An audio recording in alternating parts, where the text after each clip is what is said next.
amigos, soy Laisa Torres, esto es Jugando Pelota Dura y de inmediato el equipo que me acompaña esta noche compuesto por Denise Pérez y la licenciada Anabel Torres Colbert. Saludos. Saludos Laisa, saludos Anabel y saludos a todo Puerto Rico.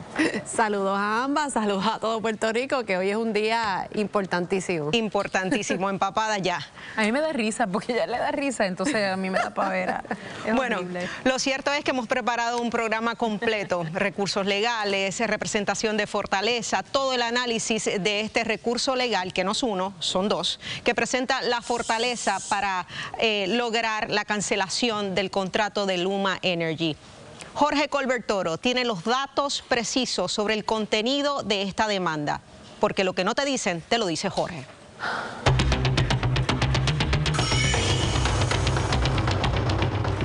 Finalmente, y antes de que terminara este año, tal y como había prometido la gobernadora Jennifer González, el gobierno de Puerto Rico radica formalmente el procedimiento legal para la cancelación del contrato de Luma. Son dos recursos que ha presentado, pero hay una estrategia muy distinta a la que se había anticipado. Se había planteado de que se iba a invocar incumplimientos reiterados del contrato de Luma. Sin embargo, el gobierno ha radicado a base de una impugnación, una carta que hace extensivo el contrato suplementario y por consiguiente las disposiciones del contrato original. Es decir, diciendo que en ese procedimiento, y les voy a explicar ahora qué es lo que argumenta el gobierno, no se cumplió con el procedimiento que exige la ley, por consiguiente es nulo, y lo que debe ordenar el tribunal es que inicie un proceso de transición inmediatamente que pudiese extenderse inclusive hasta por 18 meses según se establece. Ahora bien, vamos a ver exactamente qué es lo que plantea el gobierno, ¿verdad? Los recursos que utiliza sentencia declaratoria, injunction preliminar y entredicho provisional solicitan que se declare nula la carta de extensión del contrato. Ustedes recordarán que esto es un contrato que se firma en el 2020, se entrega o se firma un segundo contrato, lo que se llama el suplementario, porque el gobierno de Puerto Rico no había podido salir de la quiebra en ese año y medio que se le había hecho la representación, y por consiguiente había un término para decidir cuál iba a ser el futuro de ese contrato y se establece una carta de extensión, y lo que plantea el gobierno es que se declare que esa carta, fíjense que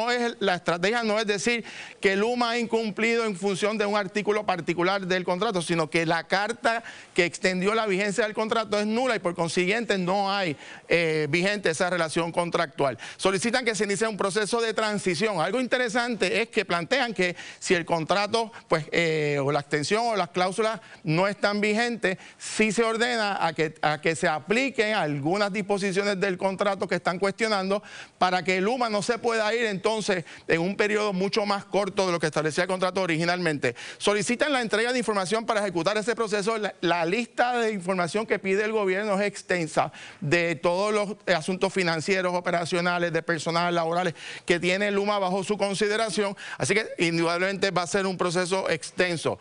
Además, según el gobierno, y esta es la posición del gobierno, dice que la carta de extensión es nula porque se formalizó sin término fijo, sin contar con el aval afirmativo de los representantes del interés público ni del entonces director ejecutivo, sin autorización inclusive o el certificado de cumplimiento energético expedido por el negociado de energía, y de hecho también hace referencia a que la Junta de Supervisión Fiscal, aunque evaluó los términos, nunca dio su aval, según el gobierno, a esta extensión. La cita final, quizás más importante de ese recurso, dice: tales omisiones e irregularidades convierten la aprobación del documento en un acto ultra vires y contrario a derecho establece el gobierno de Puerto Rico. Obviamente, múltiples interrogantes que ahora están. Número uno, por supuesto que va a contestar Luma sobre ese particular. Segundo, ¿cuánto va a durar esta transición? Si realmente va a ser 18 meses o si Luma entonces puede invocar el hecho de que si es nulo el contrato tampoco está obligado a quedarse 18 meses.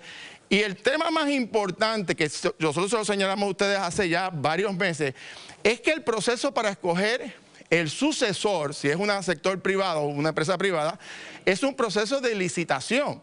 Es un proceso que se corre con la ley de las alianzas público-privadas. Hay que crear un comité particular.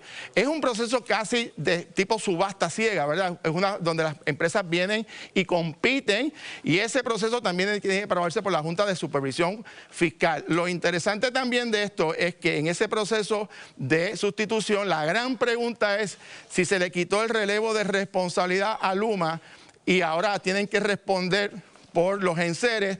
Si ese relevo entonces también se le revocó al sucesor, y qué compañía va a aceptar bajo esos términos y condiciones. Con toda probabilidad veremos que el gobierno va a querer cambiar el contrato, probablemente tenga que legislar para hacerlo más atractivo a otra empresa, y entonces el pleito se va a mover hacia una cancelación donde recibió daño la empresa. ¿Qué quiere decir esto, señores? Que estamos ahora en un nuevo escenario totalmente distinto.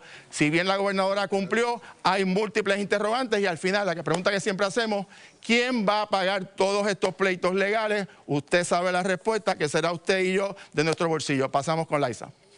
Bueno, y eso es lo que tememos, esperemos que no sea así. Definitivamente múltiples interrogantes con esta demanda. ¿Era lo que se esperaba? Yo tengo una, y es, o sea, si la gobernadora dice que aquí hubo incumplimiento de contrato y que no se impusieron métricas claras de cumplimiento para Luma, a alguien hay que sancionar. Pues claro. A alguien hay que sancionar. ¿Y a quién va a hacer eso? ¿Fermín Fontanet? ¿Quién? Pero, o sea, esto no es cuestión de, ok, ahora páguelo usted. Es quién fue responsable de que no hubieran métricas. ¿Quién fue responsable de que no se siguieran ninguna? Nunca. Aquí Fermín Fontanet se sentaba ahí, decía, no, es que no he visto ningún incumplimiento. No había visto ningún incumplimiento. Yo no estoy pidiendo sanciones contra Fontanet por si acaso, pero sí tengo que decir que aquí hubo un montón de gente que falló y que ahora de repente todo el mundo incumplió, pero nadie es culpable. Anabel. Mira, a mí esto me levanta obviamente cuestionamientos tanto a nivel de la estrategia política como incluso a nivel jurídico. Políticamente esto no fue lo que se dijo. No. Fíjate que llevamos no sé cuánto tiempo escuchando que Luma incumplió, que llevamos esperando todo este tiempo para a propósito de tener todos los elementos para demostrar que Luma incumplió, y ahora significa que se fueron por un tecnicismo legal que pudieron haber hecho desde el día después de la gobernadora ganar. No hay nada distinto hoy, después de que la gobernadora ganó, para el pleito que presentaron, porque es un asunto de nulidad, no de incumplimiento. No tenían que tener evidencia sustantiva de la operación, porque era un issue jurídico de cómo se aprobó unas enmiendas. Por lo tanto, eso me levanta sospechas de por qué. ¿Será que realmente no tenían la evidencia para demostrar un incumplimiento, o hay otros elementos aquí? Y en lo que tiene que ver en la parte jurídica, primero que todo, a mí me sorprende. Esto estamos hablando de que el gobierno otra vez está yendo contra el propio gobierno, que Josué Colón estaba en energía eléctrica cuando se aprobó esto, y ahora energía eléctrica es demandante, sin entrar, ¿verdad?, en más allá de todas las consecuencias jurídicas que pueden haber, y que incluso algunas pueden hasta ayudar a Luma en el mismo pleito para defenderse. Bueno, de hecho, amigos, va a estar aquí Francisco Domenech, secretario de la Gobernación, contestando todas estas preguntas y más acerca de este recurso legal presentado por el gobierno. Vamos de inmediato con Kimberly. Gracias, Liza, porque tenemos casa llena. La gobernadora anunció que comienzan el proceso para la cancelación del contrato de Luma. ¿Quién reemplazará precisamente a Luma? Nosotros lo analizamos con nuestros expertos. Mira, quítate tú para ponerte yo. ¿Quién será? Vamos a discutirlo. Además, Luma rompe el silencio, señores, tras demanda del gobierno. Su representación legal viene a este programa a responder, así que usted quédese con nosotros.